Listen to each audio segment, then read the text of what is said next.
John adalah pelancong dari Korea yang melawat Malaysia. Dia teringin sangat mahu belajar bahasa Melayu, tapi malangnya dia kata tak jumpa orang cakap Melayu. Semua cakap English.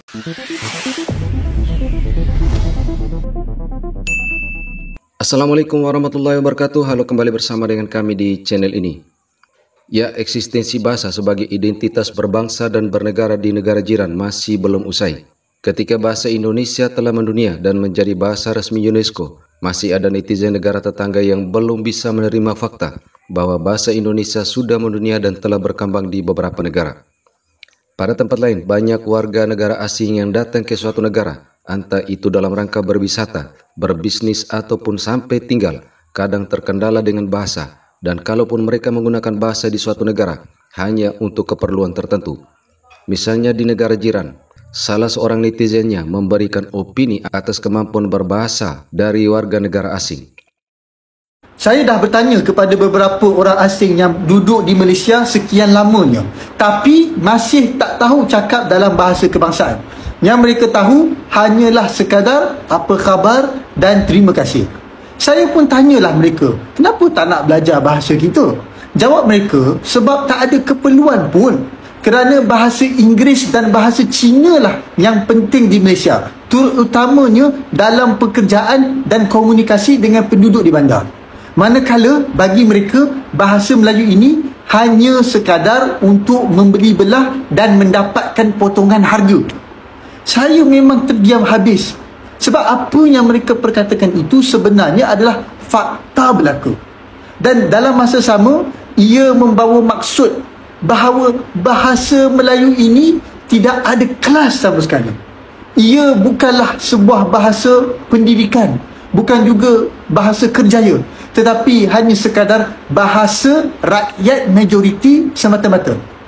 Dengar memang sangat menyakitkan hati, tapi faktanya memang bahasa kebangsaan terus dipinggirkan oleh orang Melayu itu sendiri.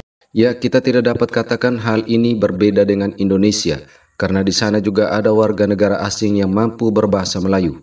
Akan tetapi sebagaimana yang disampaikan pada video tadi, bahwa bahasa Melayu di negara jiran tidak dimartabatkan oleh warga negaranya sendiri, sehingga warga asing tidak ada keinginan untuk belajar ataupun menggunakan bahasa Melayu, karena sebagaimana yang diketahui bahwa sebagian warga negara Malaysia lebih banyak menggunakan bahasa Inggris ataupun bahasa pasaran seperti bahasa rojak. Pelancong Korea ini tak jumpa guru bahasa Melayu di platform talian.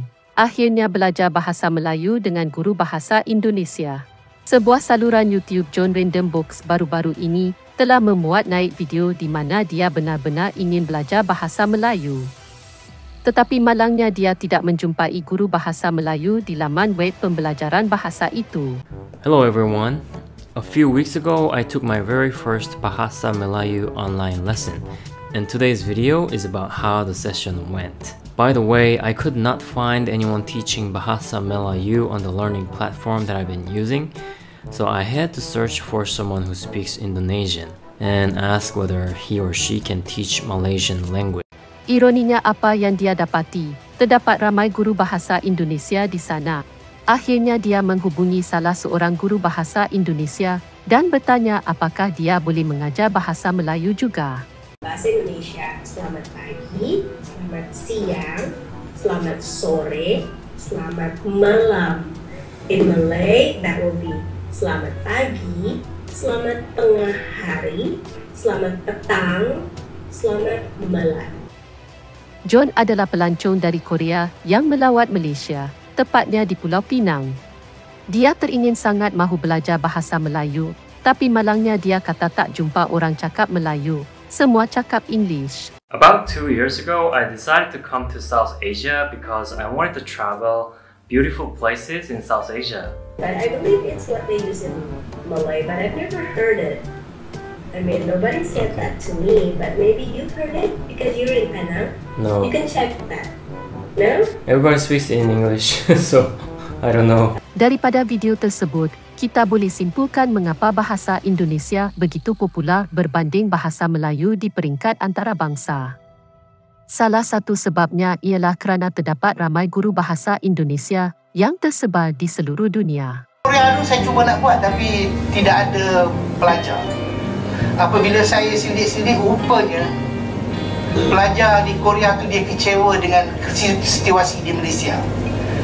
Graduan yang lulus daripada Jabatan Bahasa Melayu di Korea, apabila dia mohon kerja ke Malaysia, di Malaysia pun menggunakan bahasa Inggeris. Dia dah menguasai bahasa Melayu bagai-bagai, tapi bila pergi ke sini dia temu bual dalam bahasa Inggeris. Saya datang ke Malaysia ni dengan pinjaman bank nak belajar bahasa Melayu. Lebih baik saya pergi ke Jogja, dia kata. Jadi bila saya buat satu kajian, 99% daripada pelajar tu semua nak ke Indonesia. Sebab di Indonesia lah bahasa Melayu, bahasa Indonesia dia akan bertambah baik, peluang pekerjaan di Indonesia. Sebab di Indonesia memang mencari pelajar Korea yang fasih berbahasa Indonesia untuk bekerja di Indonesia. Sedangkan kita mencari pelajar Korea yang fasih berbahasa Inggeris untuk bekerja di sini. Jadi sebab itulah akhirnya tak ada pelajar tak berminat nak belajar bahasa Melayu di negara Korea itu. Sebab kata dia tidak ada masa depan. Lebih baik belajar bahasa Indonesia. Ya, kemampuan berbahasa suatu negara bagi warga asing adalah suatu pilihan. Namun setidaknya untuk bahasa Indonesia, sudah ada banyak warga negara asing yang mampu berbahasa Indonesia dengan fasih. Bahkan ada yang juga fasih berbahasa daerah. Oke. Jadi namaku Laura Zahira. Aku siapa ya? Aku seorang Finlandia yang hampir 10 tahun yang lalu pergi ke Indonesia, dan aku sudah lumayan lama tinggal di Indonesia. Dan 2015 aku masuk Islam. Halo teman-teman, hari ini aku dengan teman-teman aku makan siang di tempat India di Sedaman. Ya, di sini pemandangan indah sekali. Mereka juga bisa bahasa Indonesia. Selamat siang. Wasili bisa. Selamat siang, Wasili. Selamat siang. Oke. Igor. Selamat makan. Selamat makan, Igor. Terima kasih. Kami makan dulu ya, teman-teman. Ini sudah ada makanan. Oke. Dadah. Aku jelasin sedikit ya kenapa aku bisa bahasa Indonesia ya. Jadi pas waktu kecil aku mulai belajar bahasa Indonesia di sekolah negeri Australia. Jadi biasa di sekolah di Australia ada pilihan bahasa, dan ada beberapa sekolah yang menawarkan bahasa Indonesia dan ada bahasa lain juga. Jadi di sekolah aku ada bahasa Indonesia sama bahasa Jepang. Tapi mungkin di sekolah lain mereka menawarkan bahasa Prancis atau Spanyol atau Jerman. Jadi di sekolah belajar di primary school sama high school. Nah, udah gitu karena udah ada vocabulary sama fondasi bahasa Indonesia, itu bikin lebih gampang pindah ke Indonesia. Pas aku pindah ke Indonesia, bahasanya udah biasa, udah ada fondasi ya. Jadi nggak terlalu lama di sini, aku udah bisa ngomong sama driver ojol, kasir, dan kebutuhan seharian lah. Thanks for asking. Udah lama di Indonesia? Seharusnya saya memakai bahasa Jawa? Ya, bahasa Jawa. Oke, kalau saya memakai bahasa Jawa, panjenengan kedah ngangge bahasa Jawa uki.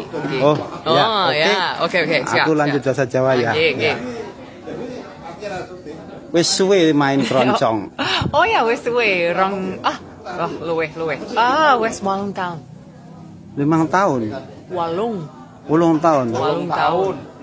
Hei penonton. Hey. Saya Muna Fauzi dan saya Sarah Mustafa. Kami dari Mesir.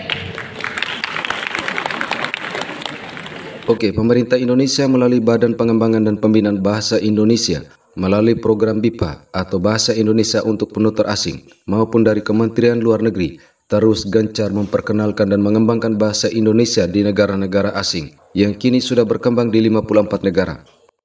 Dan di sisi lain ada juga peran dari netizen asing yang mana efek positifnya dari netizen negara asing ini ketika mereka menggunakan bahasa Indonesia pada konten-kontennya, maka secara tidak langsung mereka juga menyebarkan bahasa Indonesia.